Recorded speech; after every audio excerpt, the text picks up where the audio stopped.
Good morning. It's a great song, that, isn't it? This idea that sometimes we're guilty of just wanting God for the things he can do for us. But actually the true calling to being a Christian is really understanding how God can invade every area of our life.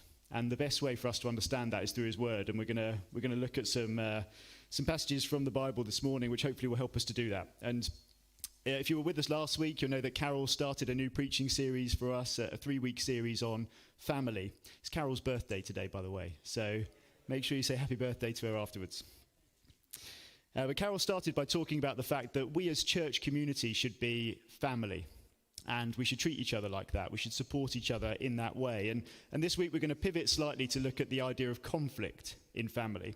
And we're going to use that same lens, that family doesn't just mean our biological family, but also the extension of that and the context of that within church. My wife and I started our own family about 18 months ago. We had a daughter, and that daughter is now going through her terrible twos prematurely, I would say. You might hear her contribution this morning if you listen closely. So it feels like conflict has been at an all-time high in our house over the last few weeks.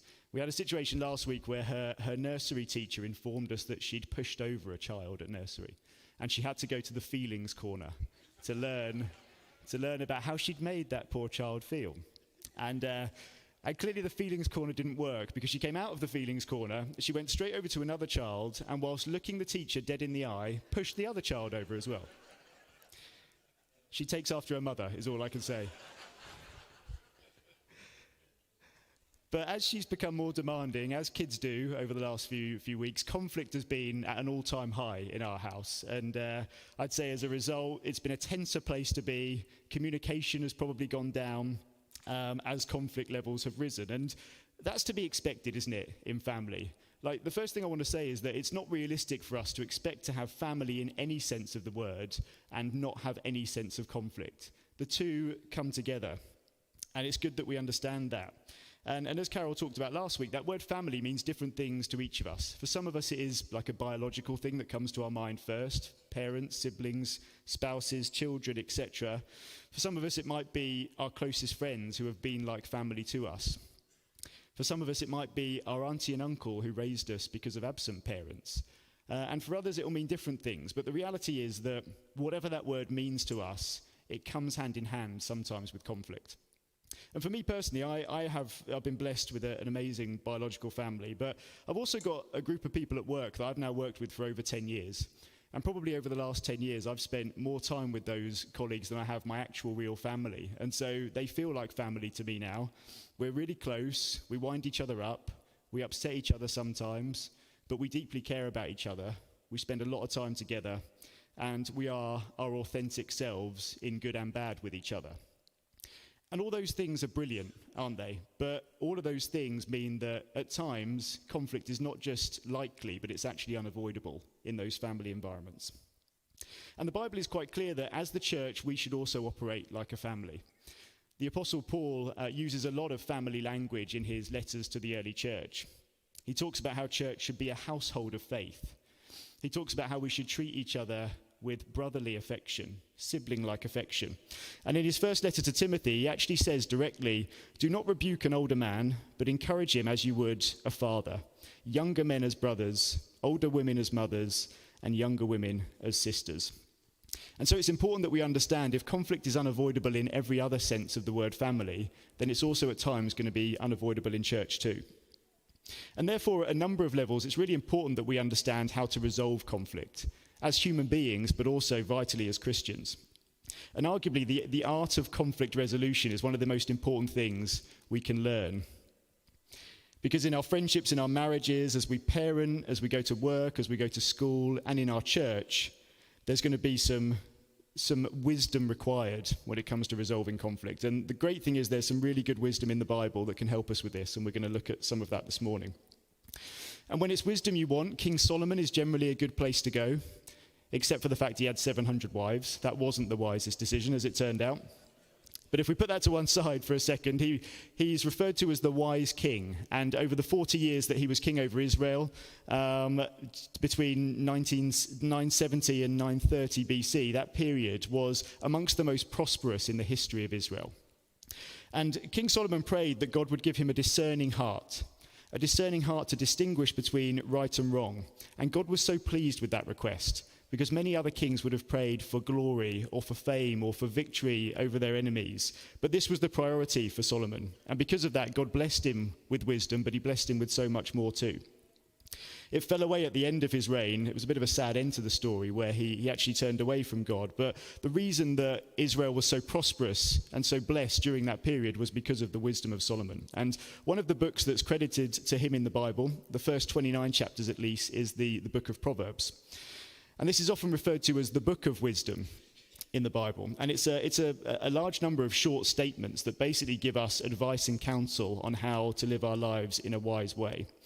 And Solomon introduces the book by saying this is for gaining wisdom and instruction, for understanding words of insight, for receiving instruction in prudent behavior, for doing what is right, what is just, and what is fair.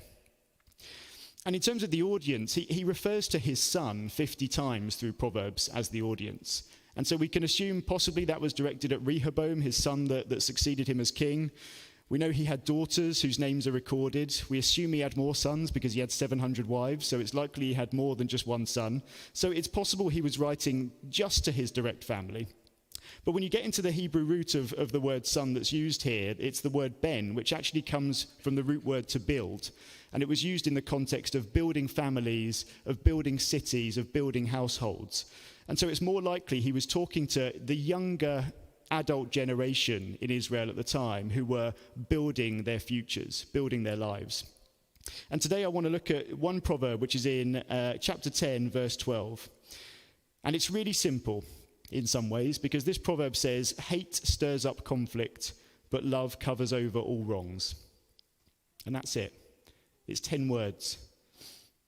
And it's the kind of Bible verse you can read in a second and then move on from without really grasping the context of it. And all of the Proverbs are a bit like that, but there's so much gold in this book of the Bible for us in terms of how we live our lives. And I'm a big believer that we can sometimes benefit more from spending 20 minutes understanding 10 words in the Bible than we can spending 20 minutes reading 2 chapters that just goes in one ear and out the other. And so that's what we're going to try and do this morning. And this word hatred is used in all of the popular translations of the Bible. So the NIV, the NLT, the Message version, etc. And it's a really harsh word in English, isn't it? Hatred. And we could sit here this morning and go, well, we don't really hate anybody in the sense of the word that we understand it. So maybe this doesn't apply to me. But again, if we go back to the Hebrew root, this word was used to express a broad range of emotions, not just bloodthirsty, extreme hate as we might understand it, but just to be set against somebody, just to dislike somebody, to turn away from somebody, to have any form of ill feeling towards another person can be covered in what that word was used to express. And we can argue in life that there are always going to be people that we aren't going to be best friends with. And I think that's true. We're all different. We all have different personalities, and it's not realistic for us to expect to be best friends with everyone and have the best relationship with everybody. But there's a big difference between that, between understanding that and living in peace with everybody and accepting that, but with goodwill towards everybody. There's a big difference between that and actually consciously having some negative feeling in our heart against somebody else. There's a big difference between those two things. Because if we're holding negative feelings or resentment towards somebody else, then there's a level of intentionality in that. Because to hold it over a period of time means that we are in some way being intentional in it, and that is a problem. And it's a problem because whether we're prepared to admit it or not, that negatively impacts our life, first of all. When we know that we have an issue with somebody, it negatively affects our life because it's on our mind, so it takes up like precious brain space. But it also, when we think about that thing or we think about that problem, it fills us with a sense of negativity, which isn't good for us. Also, as we read here, it stirs up conflict. The King James Version says strife, which means to struggle or distress. The Message version says it causes a fight. It's as simple as that. It causes this tension in our relationship with that person, but also in our own hearts, which affects our own life. And if we are in a position right now where we know we have an issue with somebody in our life, where there is beef, there is a problem, then we'll know that to be true. We'll know that it does affect our general well-being and our happiness and our contentment. And so whether we're Christians or not today, we could probably all accept there's some truth in that, and it will be good for us to be able to move past those sort of feelings and to find resolution there. But if we are Christians, then it's actually even more serious than that, because what the Bible teaches us is that we cannot be in a wrong place with somebody else and be in a right place with God simultaneously. We can't actually do those two things. We read in 1 John 4 verse 20 that whoever claims to love God yet hates a brother or a sister is a liar. And it's that word hate again that when we first read it, we might think that doesn't apply to me. But in the Greek, if we go back to the original Greek word miseo, again, it's not just used purely to talk about bloodthirsty, vengeful hate. This was used to show like a lack of love towards somebody. To show a bit of hostility towards someone could be covered under that word. And so we cannot be in a wrong place with someone else and actually be in a right place with God, is what the Bible teaches us. And so this is a topic that's really important, and it's something we can't just sweep under the carpet, and we can't just palm off as part of our human imperfection. It's something we actually have to deal with. And so I want to quickly talk through 3 rules for how we can resolve conflict in family, in that broader sense of the word. And the first one is, don't bury our heads in the sand. I was listening to a sermon by Rick Warren actually last week about conflict, and he said there are 2 types of people when it comes to conflict. We have skunks and we have turtles. The skunks, when they're in conflict, they like to stink the place up. They want everybody to know how unhappy they are. They want everybody to know that they're dissatisfied with the situation. And then turtles, obviously, as the name suggests, do the opposite. They go into their shell, they don't engage with the conflict at all, and they just hide away from it. As a quick show of hands, skunks in the room? What, just 3 of us? That's a lie. There's got to be more than that. We have a lot of liars in the room, apparently. Turtles, are we going to be more honest about turtles? Oh, we've got more turtles here. Okay, interesting. Apparently in every marriage, there's 1 skunk and 1 turtle, the data shows. There definitely is in mine, that's for sure. But it's an interesting way to think about it, isn't it? Because neither are brilliant responses, but in some ways, the turtle response might even be worse. Because if you're a turtle and you just hide away from it and you don't even engage with it, you've got 0 chance of resolving that conflict. The skunk response isn't great either, because the reality is you're probably throwing your toys out the pram, you're probably coming at the conversation in an unbalanced way, but at least you're engaging with it as a starting point. But the reality is we'd probably like to be neither of those things. We'd probably like to be somebody who doesn't hide away, who addresses it, who faces up to the fact we have an issue, and who looks to deal with it. But it's important that we remember the second half of the proverb, not just the first part. So it says, hatred stirs up conflict, but love covers over all wrongs. So we don't want to be skunks and we don't want to be turtles. We want to face up to this, but we want to face up to it in a loving way that creates a platform for resolution. So that's the first thing. The second thing is we then have to make the first move. I believe that's the calling on us as Christians in times of conflict, is to be the ones that initiate the first move. And if you were with us last year, you might remember that we did a preaching series on the Beatitudes, which were 8 sayings that Jesus included in his Sermon on the Mount to help us find blessing in our lives. And the 7th one is, blessed are the peacemakers. We're called to be peacemakers. And there's a big difference between being peaceful and being a peacemaker. A peacemaker is not a passive word, it's a doing word. And in the original language, this was very much a verb. It was something that we did, not just something that we were. And you can be peaceful and passive, but you can't be a peacemaker and passive. It's something intentional, it's something deliberate. And when we're in periods of conflict with other people, the onus is on us as children of God to be the initiator to resolve conflict. But the nature of that initiation is really important, isn't it? As we touched on a second ago. Because we can be peacemakers. We can't be peacemakers without being proactive. But we can be proactive without being peacemakers. So we can't be peacemakers without being proactive, without doing something, but we can do something without being a peacemaker. And sometimes we can go into that resolution, as we might think of it, with an agenda. We want an apology. We want someone else to own up to what they've done. We want to get off our chest all the things that we think have been wrong against us. Yeah, we could have this attitude of, well, I've gone to initiate the conversation, and I told them all the things I was upset about, and they didn't want to engage with it, so they're not accepting my peacemaking mission. But that isn't the reality of what being a peacemaker is, because love covers over all wrongs. And the love word that's used in the Hebrew here was very much in relation to friendship, or like family love, sibling type love. So the person that we're in conflict with, we should proactively seek out, but in a loving way, like we would a loving friend or a loving brother or sister. And you might be thinking, well, it's my brother or sister that I'm in conflict with, or it's my friend I'm in conflict with. But again, we have to approach that conversation as we would if our relationship with that person was in the best place it's ever been in, with that real humility, with that goodwill. Because that's what being a peacemaker is. It's initiating, and it's initiating in love. And that is how Jesus instructed us to deal with conflict. And that, we are told, is what leads to blessing in our lives. So that's the second point. Make the first move.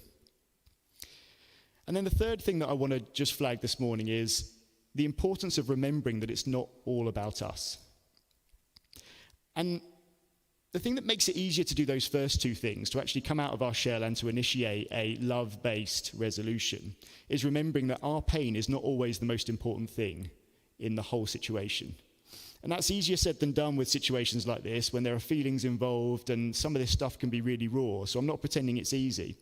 But if we claim to love Jesus, and if we claim to want him, like we've been singing about a few minutes ago, then we have to look at the way Jesus lived and the things Jesus did and look to emulate that in our life. And if Jesus had been most concerned about his own pain, then he would never have gone to the cross. And then we'd all be in serious trouble. But Jesus recognized that his pain wasn't the most important thing in the whole spectrum of what God was trying to do in that moment. He recognized that he had a role to play in materializing the greater plan, and that he had to set his pain aside in order to create a channel that would allow that to happen. And the truth is, in the midst of our pain, in the midst of our disappointment that often come with conflict, God is always doing something. He's always working. We've been singing about that this morning as well. God's clearly trying to say something to us. Paul says in Romans 5 that suffering produces perseverance, and perseverance, character. And when we're in conflict, God is often working on our characters. He's often teaching us something. And if we can zoom out a little bit from our immediate pain and recognize that, that makes it much easier to do those first two things. To accept we have an issue and to seek to resolve it in love. And if we can zoom out even a bit further than that, we understand that God's not just doing something in our life, he's not just working in our character, but he's doing something in the life of the person that we're in conflict with as well. Something that we might not even be able to understand at this stage. We might have no idea what God's doing. But if we can start to focus on those things and not purely on the pain that we are feeling in this moment, then it becomes much easier to do it. And that's really all I want to say this morning. There are 3 rules to help us deal with conflict in family situations, whatever that word family means to us. And the important question is then, how should we respond to that?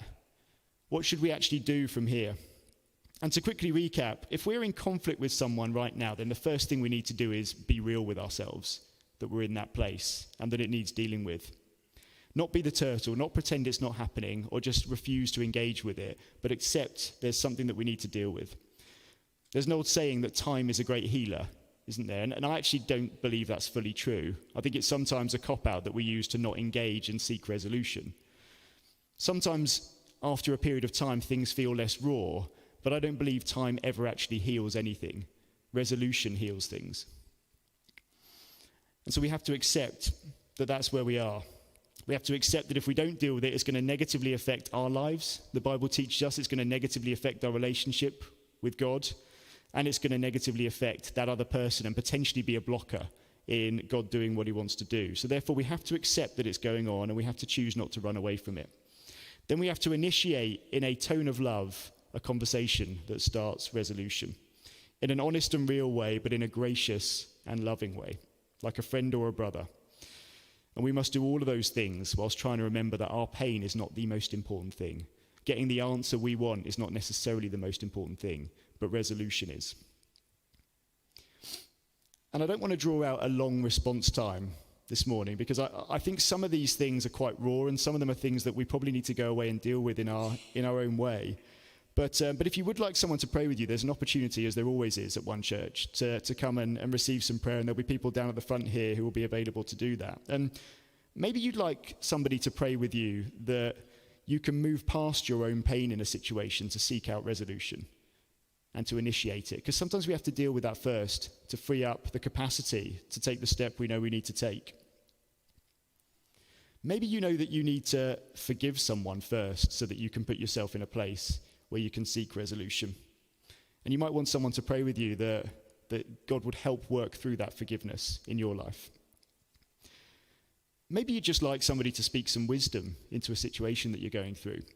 And I had a situation at work quite recently where a good friend of mine who is in the company, and I'm really good friends with, inside and outside of work, but we never actually worked together because we're in different teams.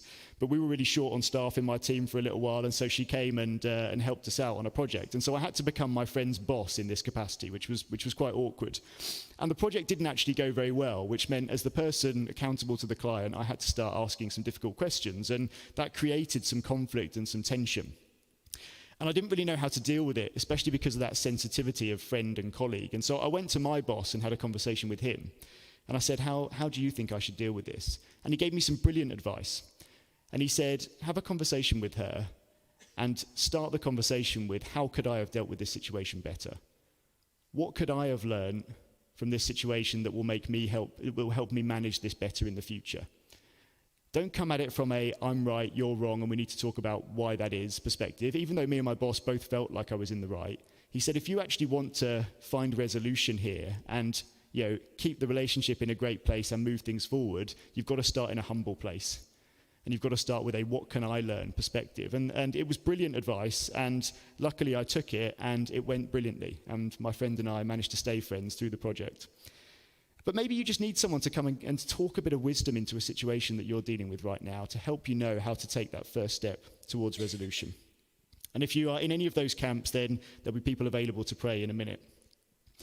I also felt there was one other thing on my heart that I wanted to share, and I almost didn't, but I do feel it's right to share. And I think God is saying to me this morning that there might be people in this room who are in conflict with somebody else in this room. And maybe that other person doesn't even know you're in conflict with them, but they've done something that's upset you and you've never actually addressed it. And therefore it's caused a hardness of your heart. It's really important to deal with that stuff in church. Marcus was talking earlier on about the body and the fact we all play a part in the body. And Marcus and I didn't actually talk about this at all before. So again, it feels like God is saying something this morning. But the reality is, if we leave conflict unresolved in church, then again, not only does it affect us and our happiness, not only does it probably affect the happiness of the other person, if they know about it, not only does it block our relationship with God, as we read in the Bible, but also it's damaging to the body. It hurts the body of Christ. And so if you know there is someone in this church that you have been struggling with tension and conflict with, maybe today's the day to deal with that. And maybe don't go up to them during the last song, because then we'll all know that you've got beef with them, and that'll be awkward. But maybe over a coffee afterwards, have a conversation with that person. Or if you think it's more appropriate, maybe later on in the week, give them a call. But I'd really encourage you to deal with it this morning, because the Bible tells us that it's good for us. I mean, we have read there many reasons why it is good for us to resolve conflict and why it is bad for us not to resolve conflict. And so really, we have absolutely nothing to lose by initiating that conversation today, and we potentially have everything to gain. So if that's you, I really pray you'll deal with that today. That's it from me. Thank you very much.